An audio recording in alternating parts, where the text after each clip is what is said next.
bigger question or a member of Congress and Clyburn staff. If this is your last opportunity to put your questions in the box during the Q&A portion of the program, you will get a microphone for the staff member and be able to access Congress to your question. Okay? And we ask that the question remain on the topic of the current events in our country. If you have a casework or constitutional service in the issue, we want you to sit down and be happy to do our part and see how our office is helping. Okay, is that good with everyone? At this time, we want to recognize city or local elected officials. At this time, you are a local elected official.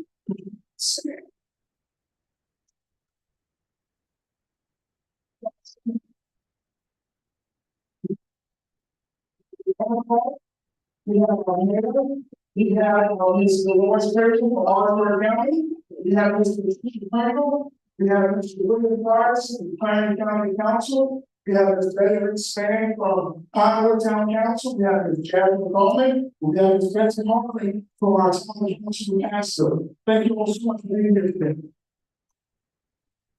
And Mr. Tyler from Orangeburg County Council. That's all. Any more elected officials, please stand. Any more elected officials? Thank you, Mayor Span, Iowa.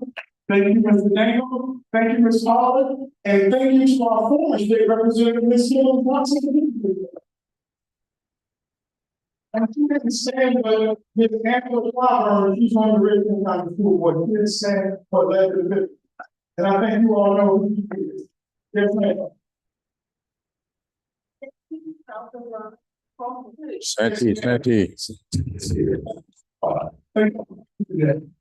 This we want to express our patriotic values in our local country by reciting the Pledge of Allegiance. So before that, we're going to push the colors. We're going to have the Scotch Pratt JROTC post the colors and our colors. Following the JROTC presentation, we're going to have a fifth grade student, Mr. Josiah Benson, recite the Pledge of Allegiance.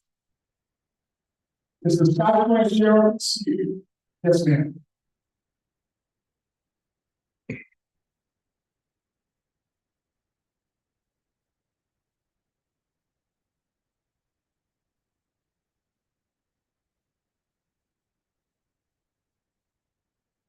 Lost man. Rise.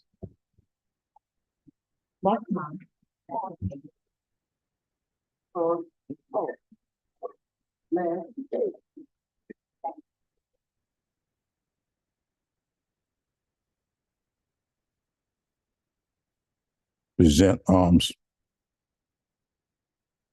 Would you please join me in the Pledge of Allegiance? I Pledge allegiance to the flag of the United States of America and to the republic for which it stands, one nation, under God, indivisible, with liberty and justice for all. Thank you.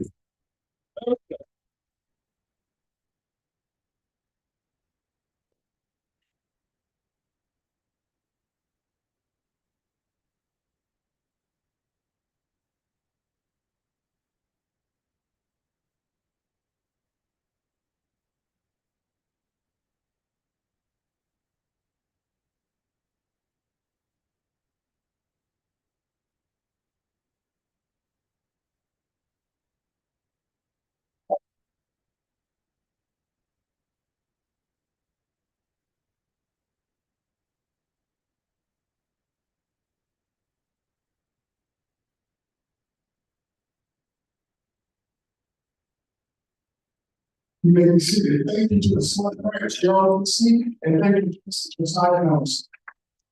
At this time, we're going to call up the Grand Regents, Chief of this town, former town councilman, and is the former school board member. He loves being the mayor of this town, and we're glad to have him this day. Mr. Mayor, would you please celebrate our greetings?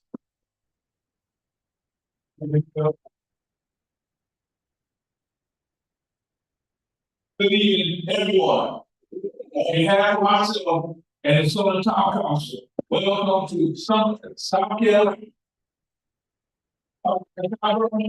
We thank you for beginning to listen to city right here in Summerton. a town that is filled with the riches.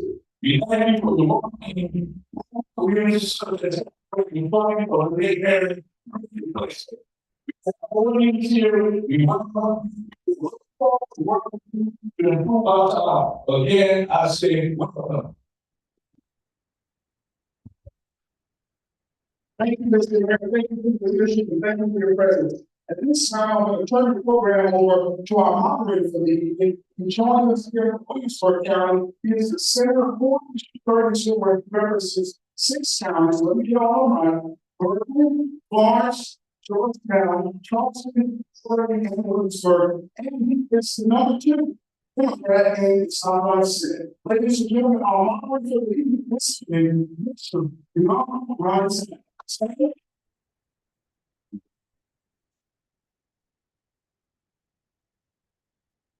Thank you, Congressman. Good evening, everybody. There is a poem by Langston Hughes that I think captures this moment. He wrote it in 1923, and he said something to the effect of, "The night is beautiful, so the eyes of my people. The stars are beautiful, so the eyes of my people. Beautiful also is the sun. Beautiful also the soul of my people." And that's kind of what I see, Congressman, as I look over this audience. Let me just say that I'm just really delighted to be here and to be a part of this listening series that the Congressman has seen fit to bring to this area first. I am going to ask you all to just please, ma'ams and sirs, relax, look forward to the information that the Congressman will share with us. In addition to that, the opportunity for him to listen to your concerns and to be able to respond to them in a factual basis. And so I am looking forward to that exchange. Let me take a point of personal privilege and say to someone referred to as a mentor, others refer to him as a friend. I occasionally just call him Frat. But there is no question that when you're talking about an individual that is a son of South Carolina, having grown up right there in Sumter, someone who has reached national acclaim, and in so many pivotal moments in our history has simply stepped up and has been a shining light for so many as they witness his prowess when he's just handling one circumstance, situation, or another. Congressman, when we look back over your career, we're not going to talk about your loss. We're going to talk about your victory in 1992 and how you've served us so well. We look back at the impact that you've had on rural communities, how you've made certain that every South Carolinian is going to have access to broadband, helping to usher in the Affordable Care Act, your commitment to economic development in rural South Carolina, the whole notion of making the quality of life and the opportunity to be successful accessible and affordable for all. We remember those things, and we just want to say thank you. I was asked to introduce our congressman, and I will tell you all that there was another point in my life where I was asked to introduce the congressman. And so I studied, and I did this, what I believe was a decent presentation, Congressman.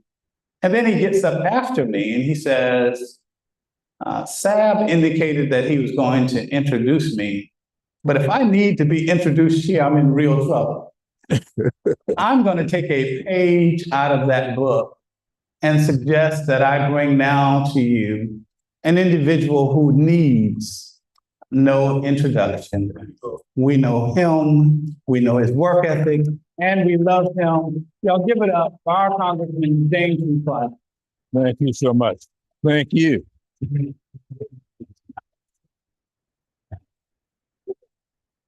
Thank you.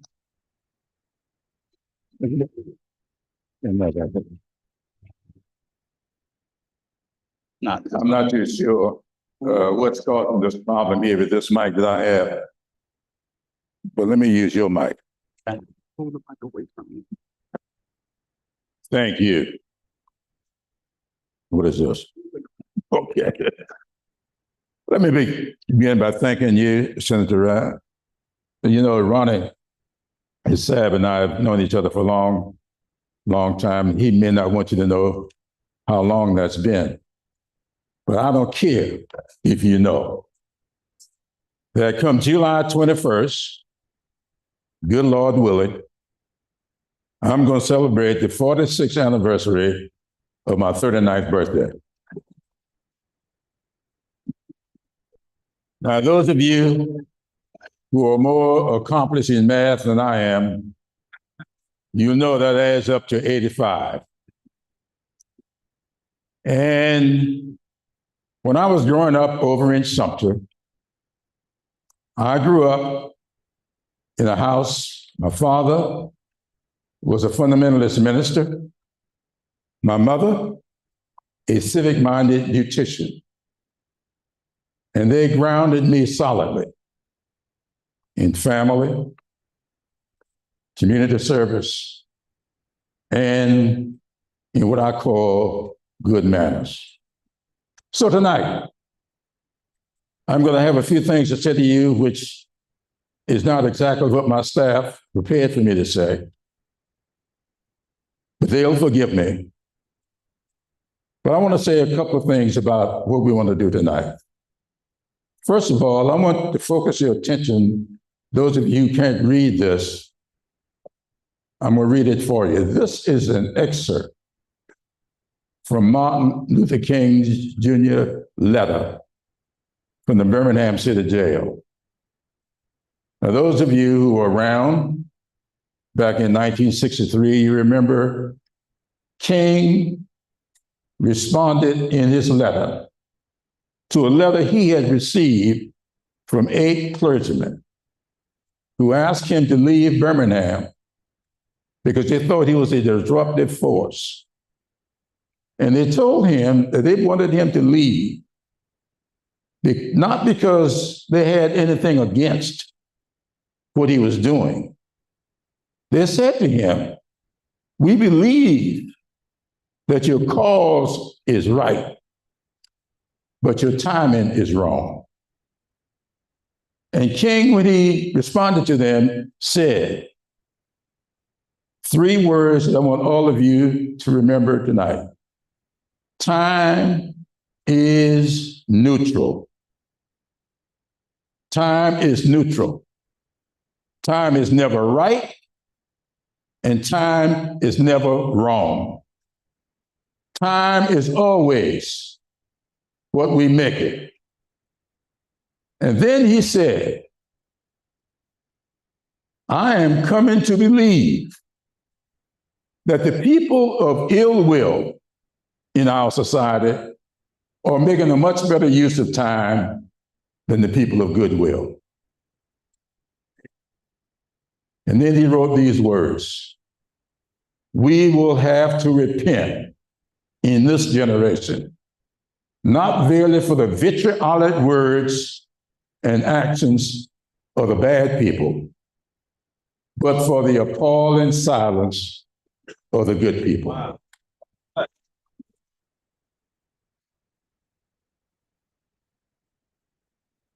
That is very, very important to me. And from the time I read that letter, way back in 1963, I read it about 100 times. And if I live to his next birthday, I will read it again. I read that letter every January in celebration of King's birthday. Now, the reason I read that letter every year is because every year that goes by, I see something else in that letter that reminds me of why the people of goodwill have got to maintain their voice and make their voices heard.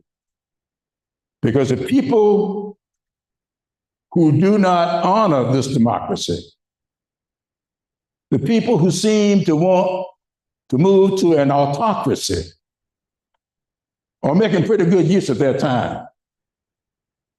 And they're doing the things that are necessary to silence the voice of those who believe in this democracy. Now, I wanted to start this listening session here in Summerton for an obvious reason. Because when I was growing up over in Sumter, my father used to pray every morning back in the 40s and 50s for Reverend J. A. Delane and the people of Clyburn County. I have never forgotten those prayers. And I know that it was the sacrifices of those people who lived just a few blocks from here that made it possible for me to stand here before you tonight as a member of the United States House of Representatives. And I've been sitting there now for 32 years. I knew Harriet and Eliza Briggs, the first two names you see on the petition. And when I was running for Congress in 1992, Mrs. Briggs called me. And she says, I am all for you in this election. But I don't want you to get sick and I don't want you to go hungry. So you plan your schedule so that every Saturday you can stop by Summerton. Because me and Mrs. Nelson are going to have breakfast for you in the little church right around this corner. And I tell people all the time, I think I'm the only person I know that run for Congress and gain weight. Because they made the best biscuits. And I just enjoyed sitting over breakfast with them, listening. And so I came here tonight to listen, to respond to your questions. I might answer some of them. I'll respond to all of them. But I've got staff here, and this whole session is being streamed. So my Washington staff were sitting in front of their computers with pen and paper. And any question that I cannot answer tonight, they're going to be recording it, and we'll get the answer back to you. Now, the reason I say that is because I'm one of those congressmen who believe that I don't know everything. I may not be able to answer every question that you ask. But one of the things my dad taught me when he was having those morning prayers, well, there's no shame in not knowing the answer to a question. The shame is not knowing how to find the answer to the question. And I got a pretty good staff, so I know how to find your answers. So don't hesitate to ask the questions, and I'm not going to hesitate to answer them, or my staff will do so at a later date. I'm going to close with this before I put up another little thing here that I want you to see. That's one of those competent staffers who know I don't know what to do with that. One of the things, my dad had two rules in our house. Every morning before we lift the fork to our lips, we had to recite a Bible verse. He never told us to read the Bible. He just said to us, every morning you must recite a Bible verse, and you can't say the same one twice. And when he laid down the rule, he took Jesus' whip off the table. The second rule was every evening before going to bed, you must share with me or your mother a current event. We didn't have television, but back in those days, it's something daily item, now a morning paper. Back then was an evening paper. And every evening it was delivered to our house. So we knew we had to read that newspaper, because before we went to bed, we would have to recite some current event to him or my mother, sometimes both. He would always say this to me, and I want this to be the rule for the night. Son, he would always say, the first sign of a good education is good manners.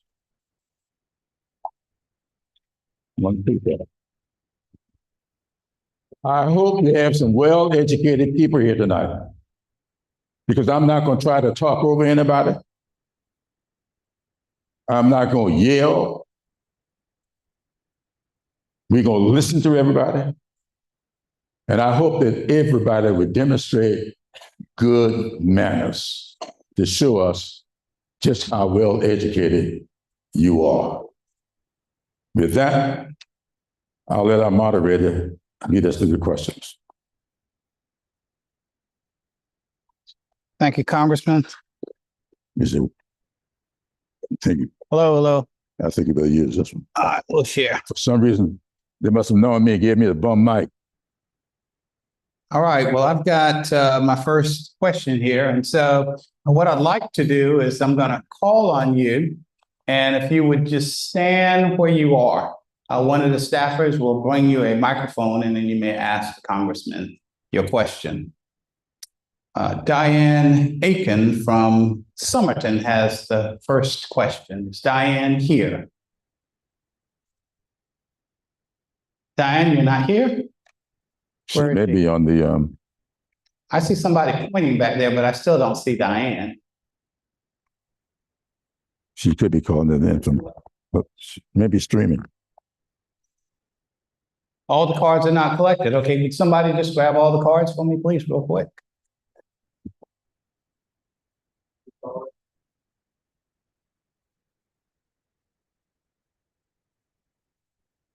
Well, Congressman, while they're doing that, Diane asked a question wanting you to comment, please, on the status of Social Security and Medicaid. Well, thank you very, very much for that question. I was hoping that question would come early in the evening.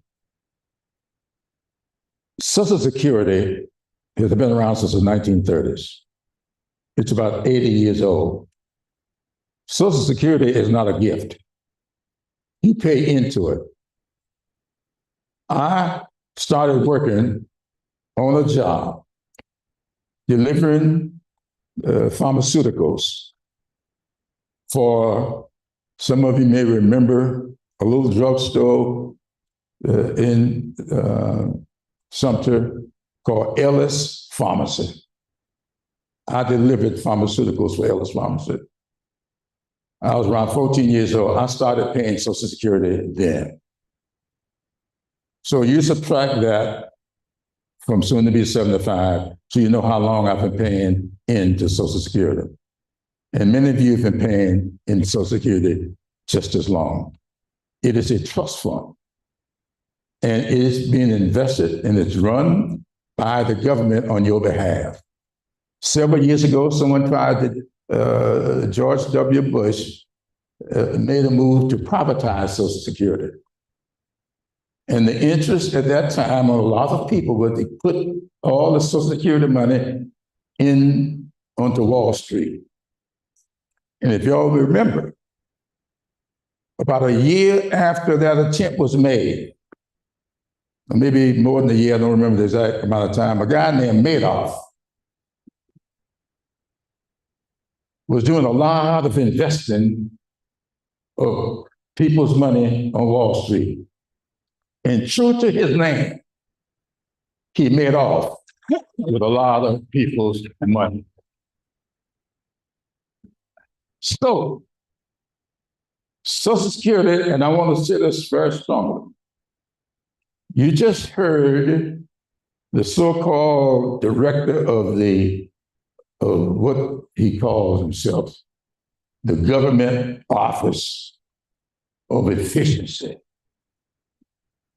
Well, let me say this about Social Security. It is a very effective program.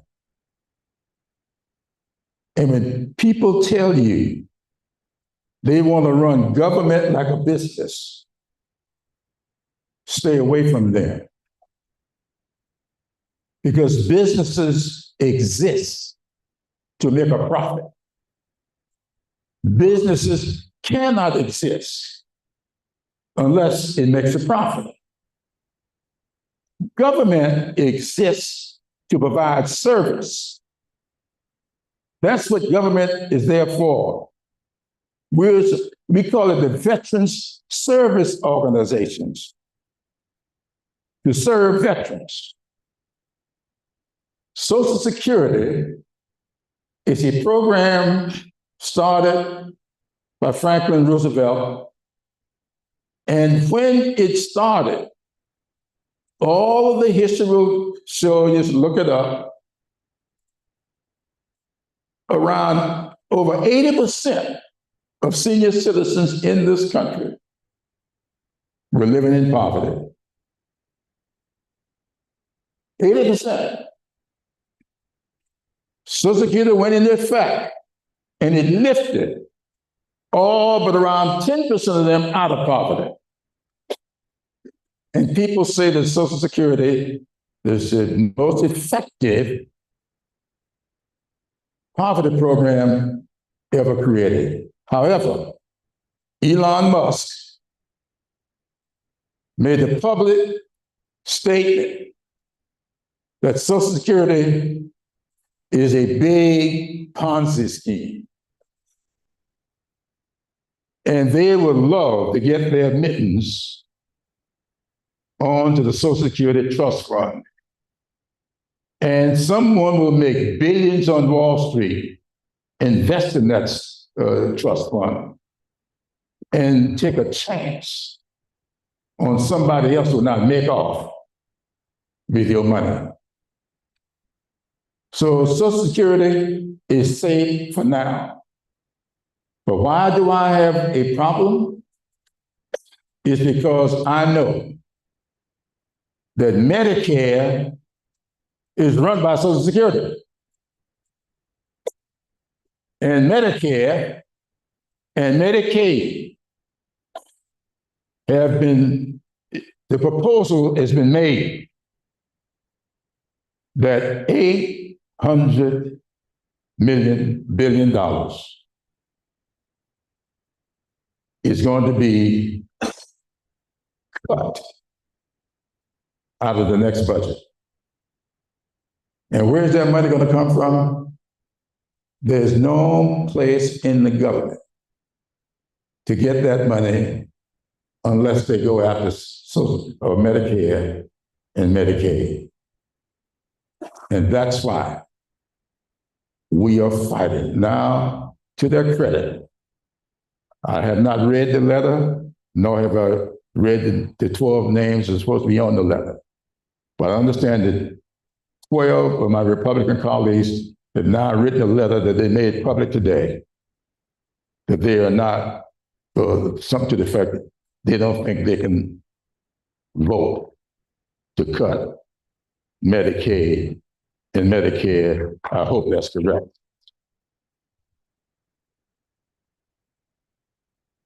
So I think the program is safe for now. But let me say a couple other things about Social Security. I get a little upset when I hear people making the argument saying to young people that Social Security is not going to be there for you. Well, let me say to every young person in here tonight, Social Security is there for you right now. There's a big part of Social Security that's called survivor's aid. That money goes to children who are survivors. I know members of Congress right now. I won't call any names, but there are members of Congress, some of you know, who went to college off survivor's aid of Social Security. So this thing that you got to wait until you're 62 or 65 to get Social Security is not true. It's there for you right now. But there's another part of Social Security that's there for you right now. If we did not have Social Security, if we did not have it, or something akin to it, who takes care of your mother or your father or your grandparents when they're no longer productive, when many of them are like me, every now and then in the morning, I feel something I never felt before. And many of them, if they did not have Social Security, would be your problem. Social Security is there for you right now. So don't let people divide your families by saying to you, you should not support a program for your parents and grandparents, but that program will not be there for you. It will be there for you because it's there for you right now. So let's not be selfish about this. Let's think about what Social Security and Medicaid is all about. Here's the final thing I want to say about Medicaid. Anybody here got it? I'm not going to ask you to raise hands. This is a rhetorical question. A parent, a grandparent, a family member that's getting nursing home care, Medicaid. If they're getting nursing home care, Medicaid is where nursing home care is. Get rid of Social Security and put the nursing homes in mothballs. And then what happens to your family when you've got a parent or a grandparent in need of nursing home care? So let's not let these people divide families the way they seem to want to, because these programs were put in place for the express purpose of allowing people to live out their golden years with some modicum of dignity. That's what it's all about. Thank you, Congressman. Our next question comes from Ms. Judith Bethune of Gable, South Carolina. Where's Judith? There she is. Somebody get her a mic, please. Ms. Bethune, if you will just ask the Congressman your question. My question was in regard to tariffs. What are they and how will they affect us? Thank you very much. The very easiest way to define tariff is this: a tax at the border. That's all it is. A tariff is a tax at the border. Now, the question then is, who will pay the tax? Well, why is it there's business person after business person now stepping up saying, if the tax comes and this automobile that I'm about to sell, that I can sell today for $50,000, when the tariff comes, it's going to be $60,000. You may not call it a tax, but if you have increased the cost of that automobile by $10,000 because of the tariff that was laid on it, yes, that automobile company will pay the tariff but will pass it on to you when you go to purchase that automobile. And the same thing will go for that, y'all know that phone you got in your pocket? The same thing will go for your appliances, washing machine, dryer, refrigerators, because parts that go into these are made in other countries and brought into here. Same thing will go to that suit you might have on. And then talk to the farmers. Now, when I was growing up, the top two,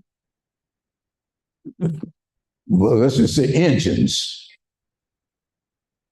that drove the economy of South Carolina were cotton and tobacco. That was it. Those are the two engines. Textiles have gone to Asia. Tobacco has gone to Asia. Today, the top two economies in South Carolina are transportation and tourism. We kept the T's. There's now transportation and tourism. I don't know if y'all saw the reports this morning. Nobody is leaving Canada, coming to the United States now. Now I know the town council from Santee. I know how much money coming to Ravenel's district from Canada. I know how many Canadians come into Santee every year. It's down because of tariffs. I know how many visitors come to Myrtle Beach every year. It's down because of tariffs. So you say, who's gonna pay the taxes? The consumer. The consumer will pay the taxes. So cotton and tobacco may be gone, but soybeans are still with us. Talk to the farmers. They've been up to see me. You know where they sell the soybeans? The vast majority of all the soybeans that leave South Carolina going overseas go to China. And when China puts a 175% tariff, what's going to happen to the farmers with their soybeans? So that's what's going on here. So all people tell you it's a tariff, just remind them, yes, a tariff is a tax at the border. So the question then becomes, who will pay that tax? And I'm saying to you tonight, it will be the consumers. When you go to purchase a refrigerator, washing machine, a dryer, a cell phone, an automobile, that's who will pay that tax. Thank you, Congressman. Thank you, Ms. Bethune, for that question, and thank you, Congressman, for the response. We'll next have a question from Lewis Tomlin of North Charleston. Where is Mr. Tomlin? There he is. There's a mic right behind you, Mr. Tomlin. Congressman. Congressman, it's obvious that the Trump administration. Over there. Yeah, I'm flipping them over as we go, but they've got a list of the order. And the ones that have asked the questions already. Brought forth the fact that the Immigration Department is now sending letters to national born citizens of the United States, telling them to leave the country. What can Congress do to put a stop to this kind of nonsense coming out of the White House? Thank you very much for that question. Let me tell you, I don't know if there's anything that has bothered me more than the incivility that's taking place today. I think all of us know we want everybody coming here to come legally. We want that to happen. We also know that we have a constitution. And I want to put up, Zach, do you have that sheet of paper that's got the 14th Amendment on it? Let me read you what the 14th Amendment says. Maybe I didn't give it to you, Zach. The Constitution in the 14th Amendment says all persons born or naturalized in the United States and subject to the jurisdiction thereof are citizens of the United States and of the state within which they reside. No state shall make or enforce any law which shall abridge the privileges or immunities of the citizens of the United States. But here is the biggie. Nor shall any state deprive any person, not citizen, nor shall any state deprive any person of life, liberty, or property without due process of law. That's what the Constitution says. And what it says is simply that even if you are not a citizen, if you're a person in the United States, your freedom, nor your life, nor your property can be taken away from you without due process. That's what it says. So what can we do? We can continue, and I understand that Bernie Sanders and what's the name, AOC, had 36,000 people at a meeting there a couple of days ago. Because I'm gonna put you all up against that 36,000. They were not in a so-called blue state. People are concerned today like they've never been before. So I've been called upon my friends in the Congress to continue to meet with people. I'm here with you tonight in the heart of my district. But next week, I think I saw, Crystal, where am I going next week? I'm going to Spartanburg. Nobody in Spartanburg voted for me.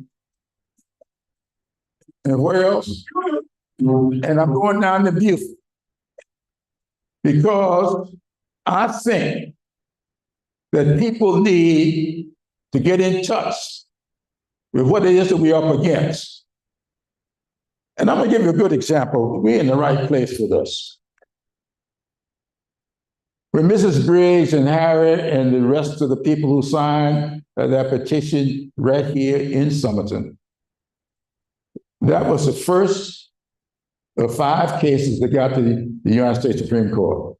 When the case got to the United States Supreme Court, Earl Warren, who had been a Republican governor of California, was sitting there he was the Chief Justice of the United States Supreme Court.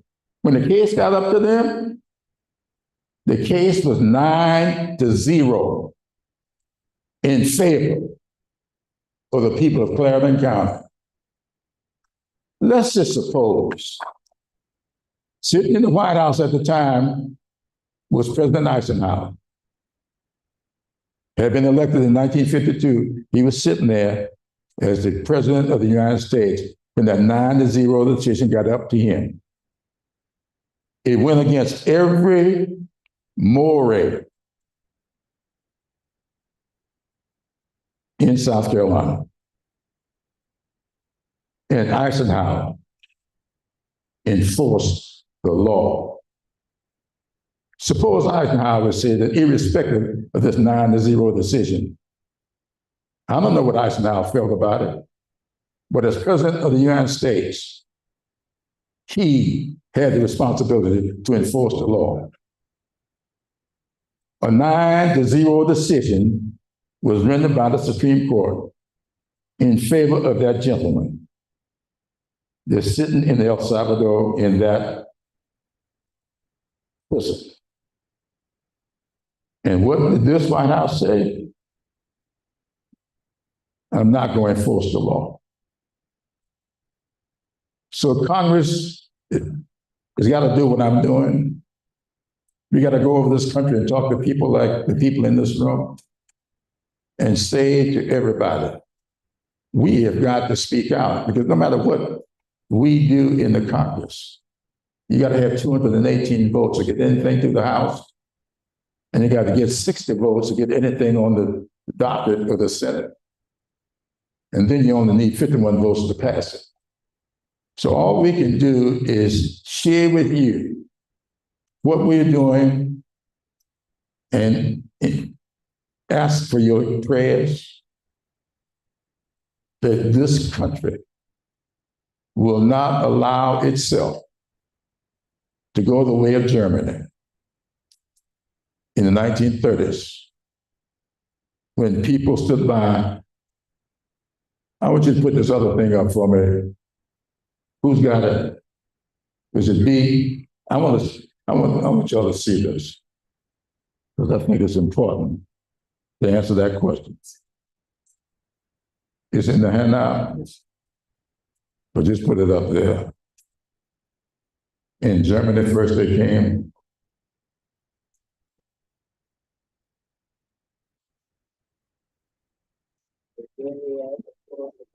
So I can't see it. Y'all got this in your handout? I want y'all just to look at and read that. What happened when Germany came to this? Same question that was just asked. And what they said, first, they came for the communists.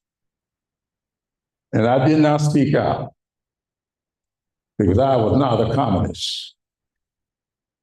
Then they came for the socialists.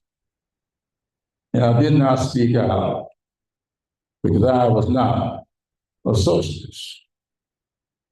Then they came, this thing is hard for me to see, for the trade unionists. And I did not speak out because I was not a member of a union. Then they came for the Jews. And I did not speak out because I was not a Jew. Then they came for me. And by that time, there was no one left to speak out. And we remember what happened to the Jews. So we're going to have to speak out. We got to break our silence. And this is not about Democrats and Republicans. My parents were Republicans. My mother and father were Republicans. I love them. I don't hate Republicans. I do hate liars.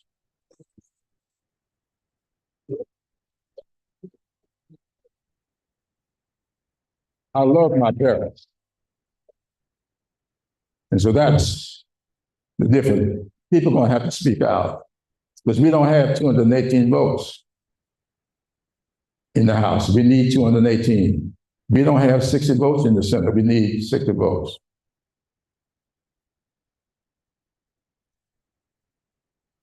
Thank you, Congressman. Thank you, Mr. Tomlin. Do I have Moses Levy Jr. from Manning here? Moses Levy. There he is. There he is. Can somebody get I see him. for me? You see him, yeah. Need a microphone down here, please. all the way to the front.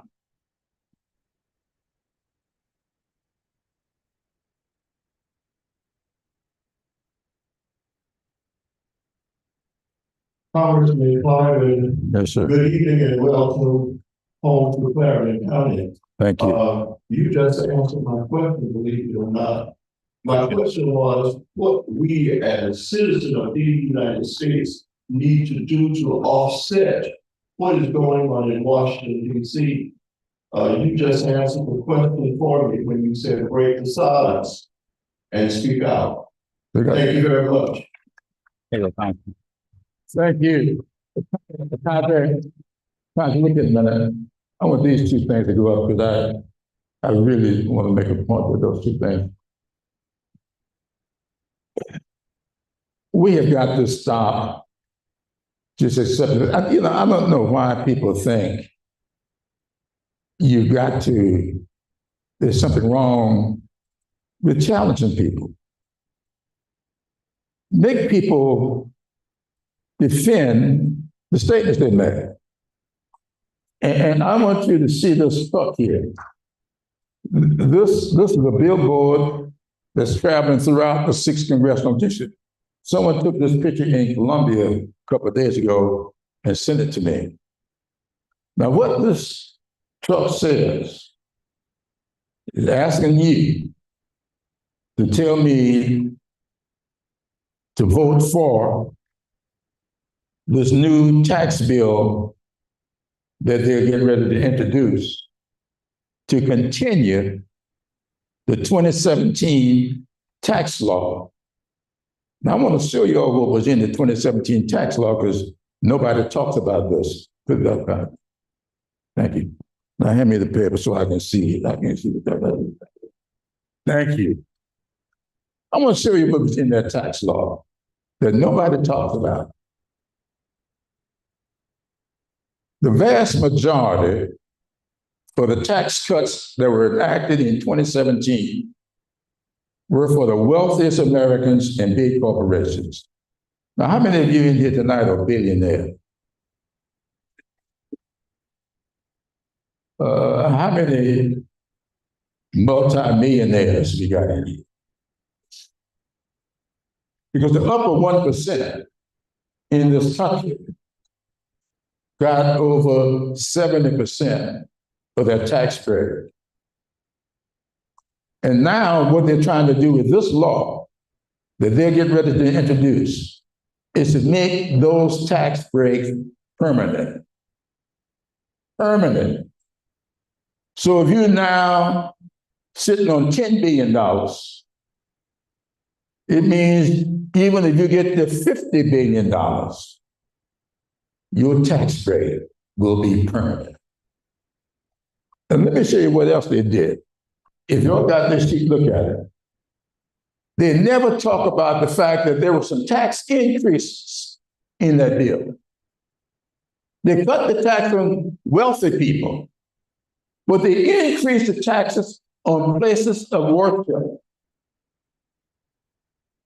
on nonprofits, 501c3 nonprofits, and many of you have in your churches, the nonprofits to feed the poor, the nonprofits that you set up to provide housing, affordable housing.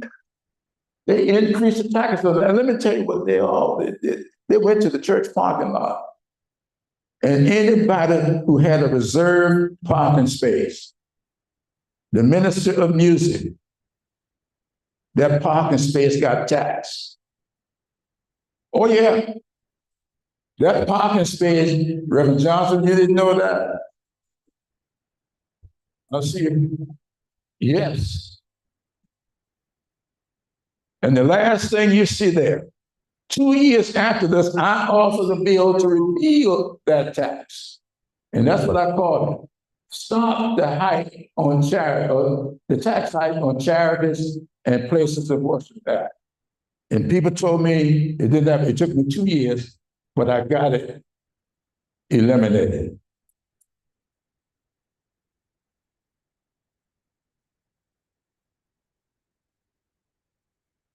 Now, That, to me, should have been talked about. How many of you knew those tax increases were in that bill? Nobody talks about that. Now, I'm gonna tell you something else. Should have asked the staff to put this up. You all may recall that right after that tax hike went into, that tax cut went into, I call it tax hike. But after that bill went into effect, all affordable housing in the country came to a screeching halt. Because in the tax bill, they also took away the tax credits that developers could get for building affordable housing. We encourage the building of affordable housing by saying to developers, if you were to build housing for low-income people so they can afford the housing, you will get a tax break for doing it. They took away that tax break in that deal. And we just started back to doing affordable housing about a year ago. Now, I don't know where all there may have been programs stopped, but I saw the ones that were stopped in Richland County because one of those communities right there on Mason Road, near where I live in Columbia, it came to a screeching halt. But we went back, fixed that, and nobody talked about it. People keep saying, well, you hadn't done anything. Well, that's one of the things I did. So the minister of youth would have to pray.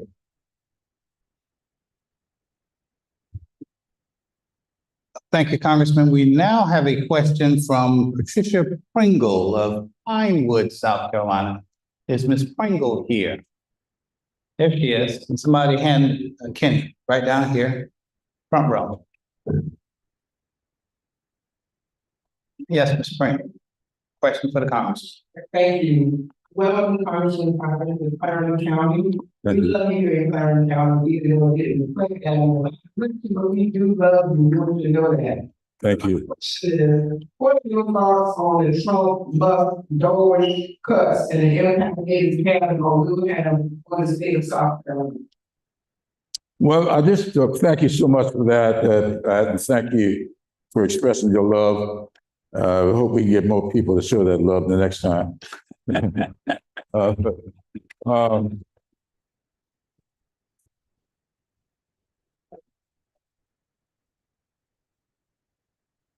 I was in high school over at Old Lincoln High School, one of my best friends was a guy, well, I won't call his name, but he's passed away. But there were three of us who were real good buddies.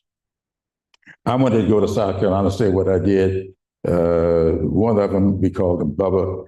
He went to South Carolina area trade, as we called it back then, now Denmark Tech.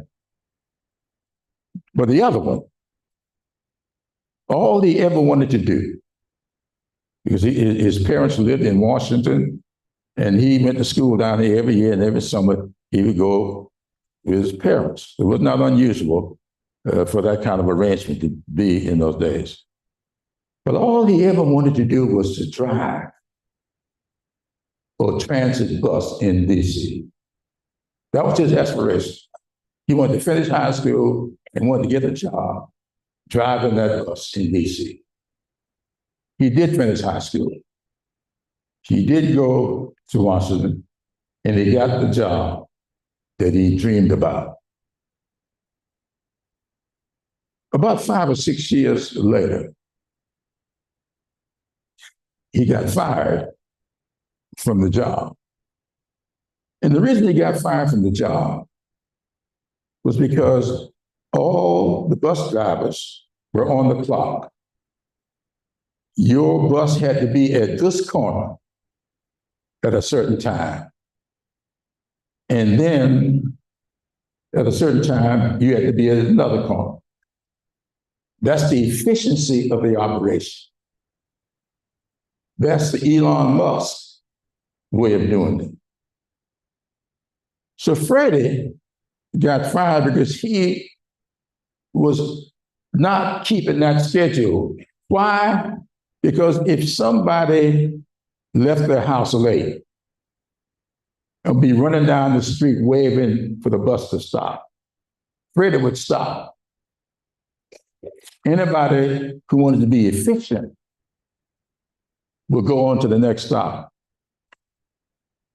And so what I say, I would be for Doge if the E stood for effectiveness rather than efficiency. What do we do to make government run effectively? We know how to make it efficient. Just stay on time. But to be effective, you got to pick up the passengers. You know? And so what we have to do, it seems to me, is to find a balance between that efficiency and that effectiveness. That's what you got to do, Mr. Mayor. Let me give you a good example of how that works.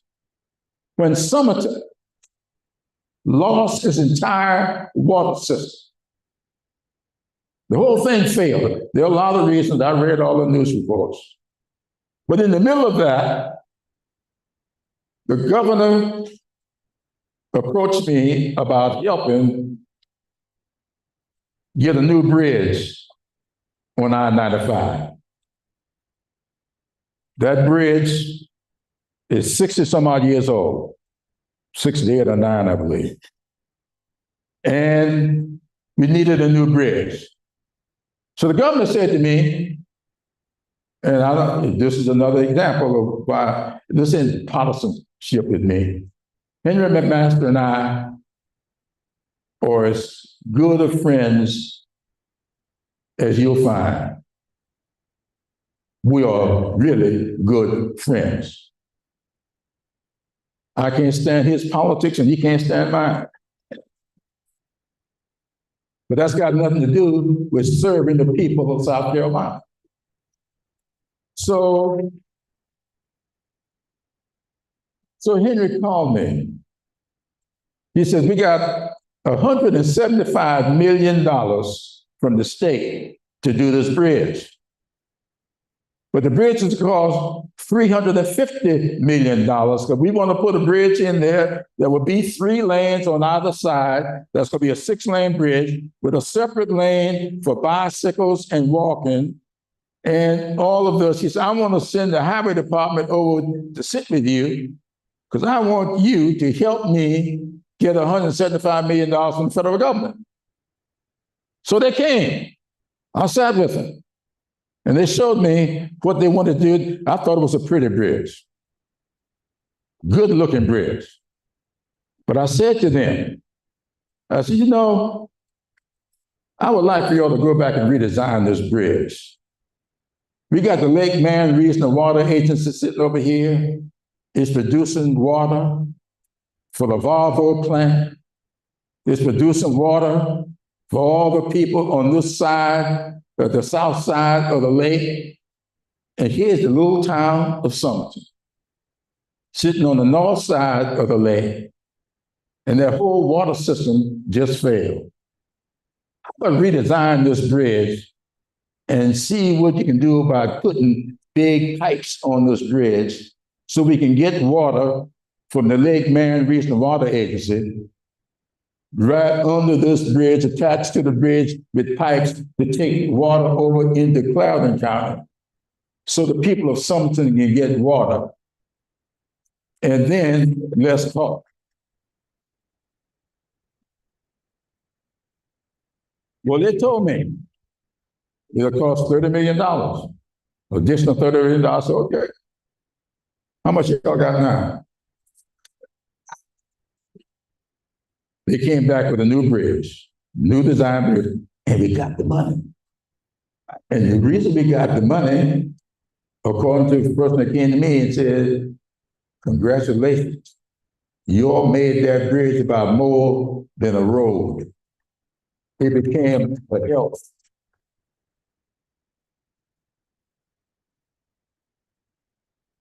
So that to me is what it's all about. How do you look at the needs of the community? This county in spite of the way people voted, it doesn't bother me. I mean, I would like to win the county. But the fact is this. The whole idea about the bill that got wrapped into the so-called infrastructure bill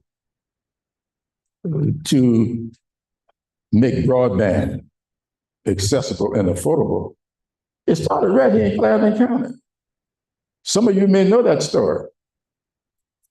When Serena Williams asked for my help on an issue that she had with the family, whatever that tournament, tennis tournament is down in Charleston.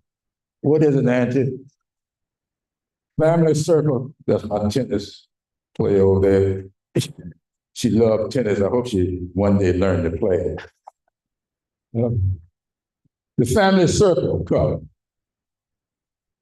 So I told Serena I'll be pleased to help her, but it would cost her. She said, well, what would it cost? I said, it'll cost you a couple of hundred laptops, because I want some laptops for the children at Scotch Branch High School. Y'all may remember that. Well, we made the deal. I thought I had done something. I called Rose Wilder, the late Rose Wilder, who was superintendent at the time. I said, Rose, I want to tell you about something I just did. And I noticed she didn't react the way I thought she should. I said, Rose, did you hear what I just said? I just got the laptop for your kids. She said, well, what are you going to do with these laptops? I said, well, put them in the library and let the students check the laptops out the library just like they check books. She said, yeah, that's fine. But what they're going to do with them when they get them home? And that's when it hit me. At the time, 34% adoption rate in the county or in the school district. That's when I knew there's one thing to give them a laptop. It's something else to make it effective. And the only way to make that laptop effective was to get broadband. Right. And so I went back to Washington. I got me 20 people from rural places all over the country. And we sat down in my conference room. And we pledged to each other that we were not going to let an infrastructure bill go through the House unless we treat the information highway the same way we treat the interstate highway. And so that's what happened. And we got $65 billion for broadband in that bill. And so when the governor called me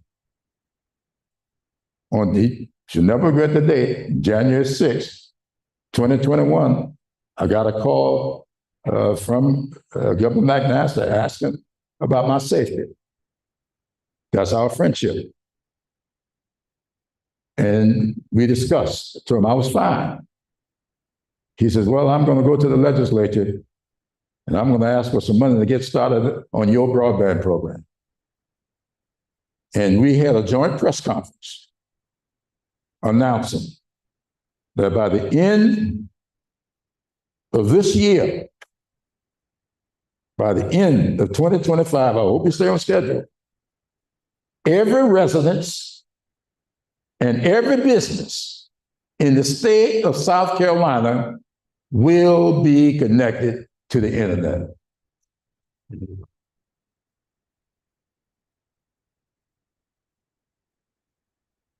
$650 million. And they got all the money sitting in the bank to do it. We're going to do it. That's what we do.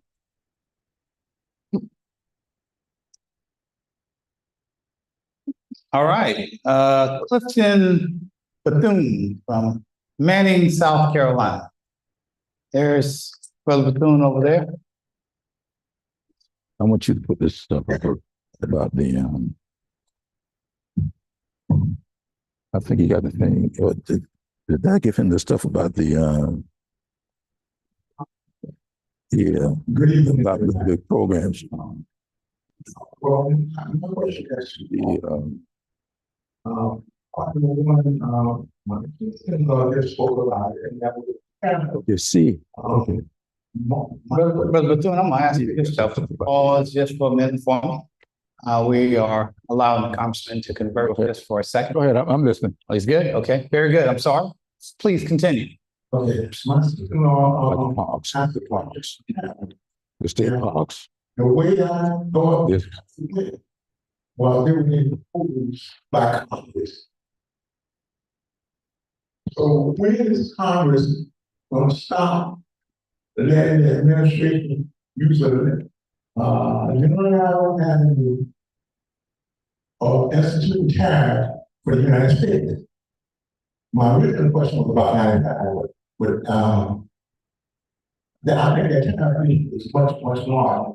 And how can the Congress stop this tariff thing? Because I thought all tariffs will be introduced and levied by Congress. Yes, that was traditionally true. That was traditionally true, but the Congress gave the president, not this president, but gave presidents that authority to demonstrate some emergency and initiate tariffs. And that's what has happened here. And for Congress to stop that, there's going to have to be 218 votes.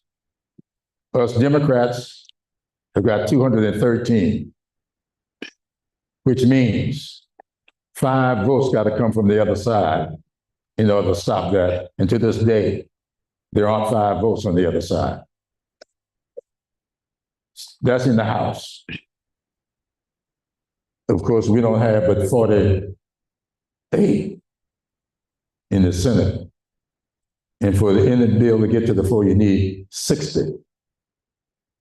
So we're 12 votes short on bringing it to the floor, so you don't need the 51 for the bill to pass. To break a filibuster requires 60 votes. And right now, the Republicans are filibustering on these issues. And until we get the numbers, we're not going to stop it. Unless his numbers keep falling. And that's why you have to express yourself. That's why you have to speak out and really make this administration aware of the fact that they are really committing a big error. That's the only thing to do it. We don't have the votes. And you got to vote for people who are going to do something about it. Thank you, Brother Bethune. Next, we have Ms. Phyllis Way of Paxville, South Carolina. Is Ms. Way still with us? Oh, yeah. There she is. Microphone's right behind you. Good afternoon. I'm Evening. Phyllis Way. Congressman. Town of Paxton, Carolina. Many greetings. Mr. Father, and thank you for the work that you have us done in Paxton. And my question is concerning the community organizations and nonprofit organizations. You answered all the other questions I had. What is the future of nonprofit organizations in relation to this organization? Well, I know very well, I'm going to thank you for the work your nonprofit's done over in Paxville, especially with the agent. Phyllis knew exactly, I think she knew when my birthday was coming up, and got me involved in the project over in Paxville that I devoted myself to, and we got it done. 501c3s, I think, are being threatened because this administration seems to want to use its authority to control what you may or may not do as a C3. Now, I'm not making this up. There's a big headline today. Like I spoke at Harvard University Monday night, the day they made the decision that they were not going to cooperate with this administration.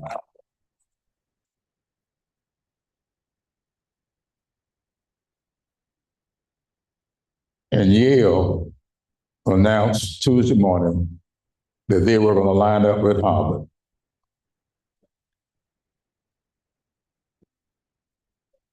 The so-called, what's called the Big Ten, they have now announced that they are going to form an association. They are not going to capitulate because what he's trying to do to take away their 501c3 tax exemption. If he takes it away from them, look out what's going to happen for all 501c3s in the country. And so, like you, I'm concerned as to whether or not, as I said to the group in Cambridge Monday night, hopefully what they announced on Monday will break the fever, because the fever was affecting colleges and universities and other private nonprofits. And that, to me, is something all of us have to be concerned about. I think that churches, I've always advised churches to form private nonprofits. And through these private nonprofits, develop housing and do things that are necessary, that are not faith-related, but faith-based. You know, I'm a Matthew 25 Christian.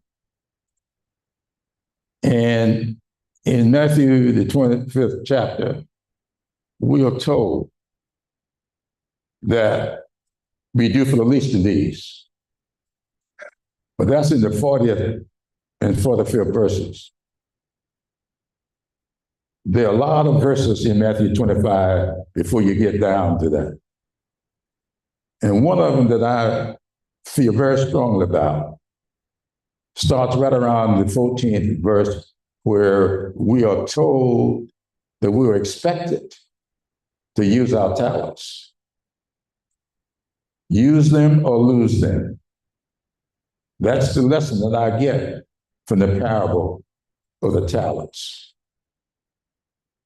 And if you've got the ability, like a lot of churches have, I think you ought to put these groups, these C3s together and talk with the communities about whether or not they need housing here or additional school over here. Because we are under some serious threat. And I just want to say this tonight for the benefit of everybody here. I just told you how old I am. This may surprise you, but my mother had a kindergarten in our church back in the 1940s. She had a kindergarten. I learned history, start learning history in that kindergarten. The first time I heard about Robert Smalls was in that kindergarten. And I think that what you see happening today,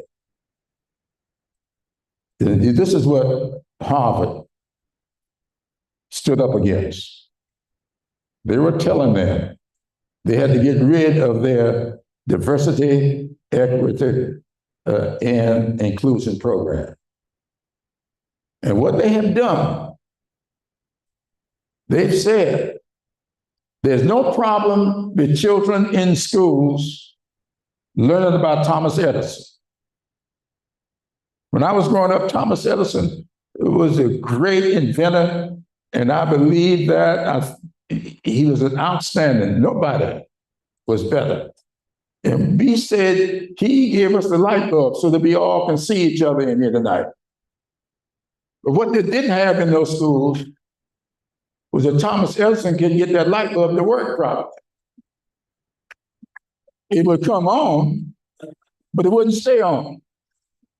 And then somebody went to Thomas Edison and said, Mr. Edison, there's a man up there in Boston, Massachusetts, named Lewis Latimer. That man has come up with something called a filament. So, Mr. Edison, if you go up there and talk to Lewis Latimer, you might be able to get his filament and put it in your light bulb, and it might work. That's what Edison did. Edison got the filament that's still in that light bulb from a guy named Lewis Latimer, who was the son of former slaves. So it's all right for me to learn about Thomas Edison. Why is it wrong for you to learn about Lewis Latimer? They both did the light bulb. You know,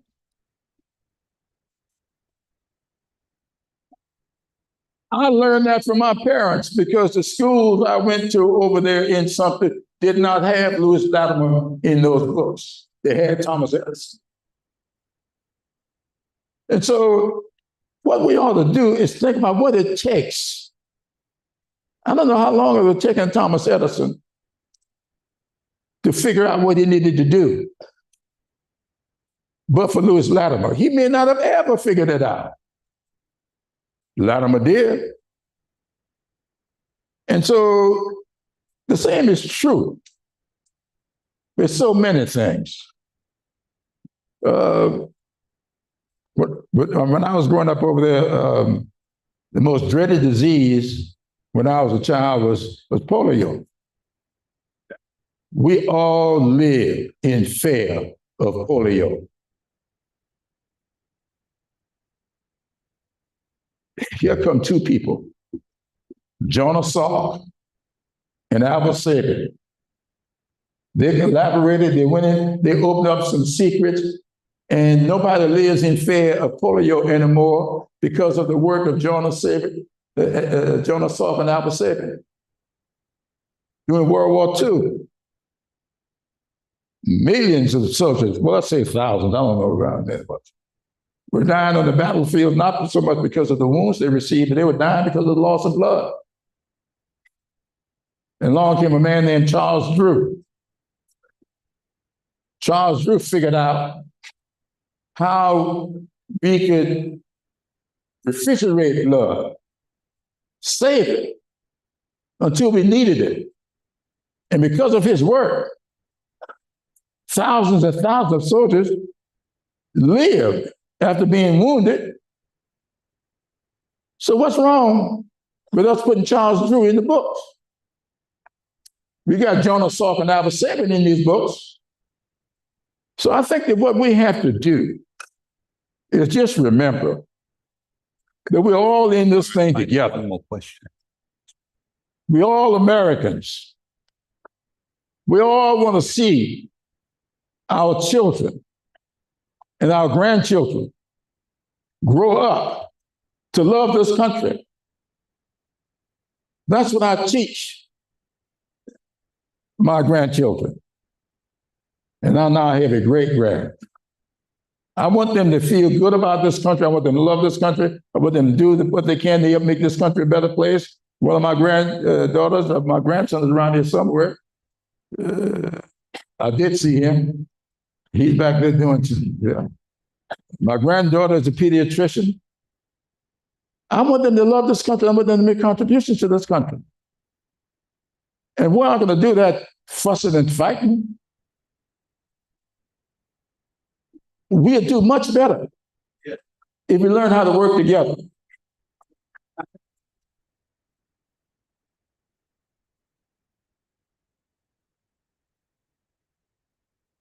I want to put one other thing up here. I thought I had it up, but they said I didn't give it to them. I mentioned earlier, what time is it? About 27 after 8. Okay. I was going to do. Is there another question? I was going to do one final question after your okay. comments. Miss Donna Brown Newton of Mount Pleasant, South Carolina. Is she still with us? You get the honor of asking the Congressman the last question of the evening. Is Miss Newton still with us? If not, the Congressman wanted to close with something, and so if you all don't mind, I'm going to take a personal Take a serious on that. and just express my appreciation to all of you. One of the things the Congressman indicated, and he did it a little different from the way my grandmother taught me. My grandmother told me that manners would take me farther than money would. But his grandmother taught him about manners in a different sort of a way. But the bottom line was he indicated to us that we could show our level of intelligence based upon the manners that we demonstrate here tonight. And it is clear to me, as it is clear, I think, to all of us, that you all are highly intelligent individuals. And so I just want to thank you so much for how you've conducted yourselves and how extraordinary is the gentleman to my left who celebrated his 39th, 46th birthday. Congressman, yes, sir. Yes, sir. We just appreciate you so much. Allow me one final thing, please. There was a time in our history where whatever's happening on the federal level, South Carolina turned a blind eye to.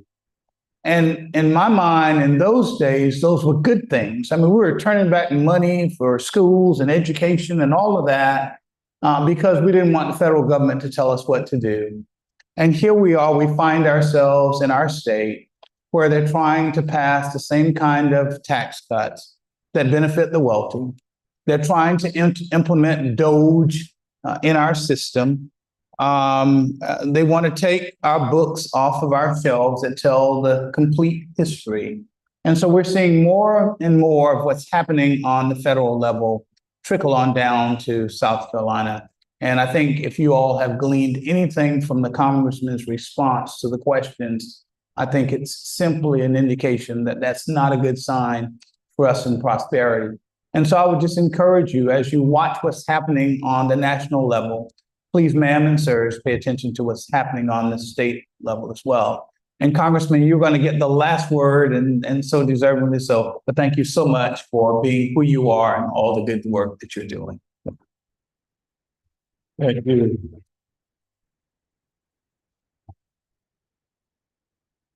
Well, thank all of you for tonight, and thank you, Senator Saab, for your friendship over the years. Thank you for being here tonight. One of the things I learned, my favorite proverb happens to be the one that all of you have heard, where there is no vision, the people perish. What I try to do, and Senator Saab mentioned it, I've asked Angela, the daughter who is here, and my other two, that when I take my place alongside their mother, I want them to put on my tombstone that he did his darndest to make our country's greatness accessible and affordable for all. Now, they told me they're going to do that, but they're going to clean your language up. But in sessions like this, now this is the first time this year I've done this in person, but I've done virtual sessions, and some of you have turned into that. But I want you to think about this and stay in touch with me or the office. Because South Carolina, to me, is one of the greatest states for a lot of reasons. What is our history? I believe this is one of the most, if not the most historic state in the Union. People know us because of the Civil War. Few people realize because we have not undertaken what should be undertaken to make people aware of what South Carolina means to this nation. The most critical battle in the Revolutionary War didn't take place in Virginia or Pennsylvania. To me, the most critical battle in this Civil War was the Third Battle of Charleston. When the country had lost those two battles. In England, it was suspected it was going to enter that war, and in order, that was the Civil War, but when we thought that we needed to really do something to save the creation of this country, a man named Nathaniel Greene, who was not from South Carolina, he was from Rhode Island, George Washington, who was from Virginia, who was a leading general. George Washington sent Nathaniel Greene down to Charleston to take over the Charleston Theater. And Nathaniel Greene won that third battle. And a lot of historians say that's what turned the tide of the war that led to the creation of this country. If you go to Charleston right now and go on a tour, they'll take you to the Nathaniel Greene house and tell you what a great Charlestonian he was. He was no Charlestonian. He was from Rhode Island. He's not even buried in South Carolina, he's buried in Georgia. The point I'm making here is, when I got elected, I knew that the future of this country, this state, was not going to be tobacco and textiles. I've been studying it, and I knew that tobacco's days were limited. I knew that cotton was not going to be king anymore. And I started trying to do the things that were necessary to benefit from the history of this state. I got elected, I was sworn in office in 1993. 1996, we created the South Carolina National Heritage Card. Then we created the Gullah Geechee Cultural Heritage Card. Then recently, just 23, we created the Southern Campaign of the Revolution National Heritage Card to highlight the role that South Carolina played in the Revolutionary War. When I got elected, we had no national parks. We now got 3 national parks. Congaree National Park, Fort Sumter, Fort Moultrie National Park, and the Reconstruction Era National Park. All 6 of those things are to benefit from our history. And all 6 of those things got one thing in common. All 6 of them were created by legislation of mine. Right. That's right. Because I want to see our state I want to see our state benefit from our history. I want to see our state be so great until our children and our grandchildren will look forward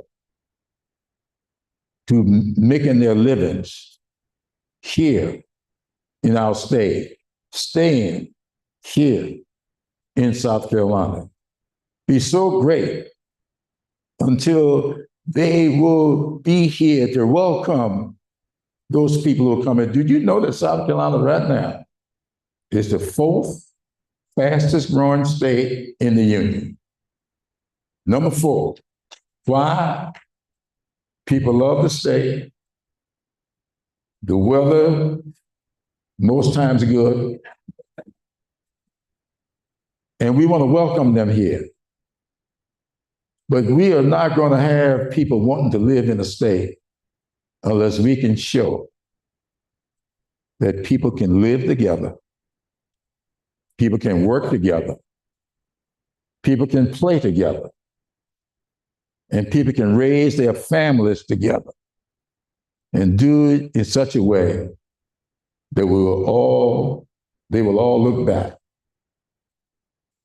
and call us all blessed for having been here. So thank you all so much for blessing me with your presence here this evening. And I look forward to us continuing to work together. Yeah.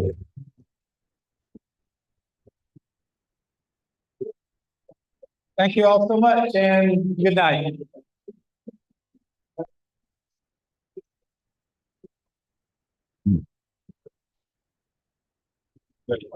Hmm? No, I'm okay. You okay? No, I'm good. I'm good.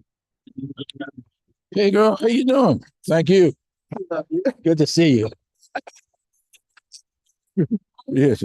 Hey, Hi, hey Phyllis. coming up. Huh? I said everybody else coming up. Oh, thank you so much. Good to see you. Everything's going well? Good. Good. Doing good. How you doing? Hey, it's been all night. See you. I'll take good care of them for us. Oh, yeah. Good to see you. Thank you. You're great. Love you too, there. Appreciate you. Hey, Kimberly territory. got you retired. Yeah, man. Thank you. Thank you. Happy to do it. Huh? Do it. Oh, yeah? Oh, okay. Are you passing or you superintendent? You elder? Was I an elder? Thank you, man. Yes. Hey, Thank you. Thank you so much. I'm sorry. Oh, My great granddad. oh, My lovely oh, wife. great. Might be reaching. Thank you. So thank you. My brothers and sisters in Hopkins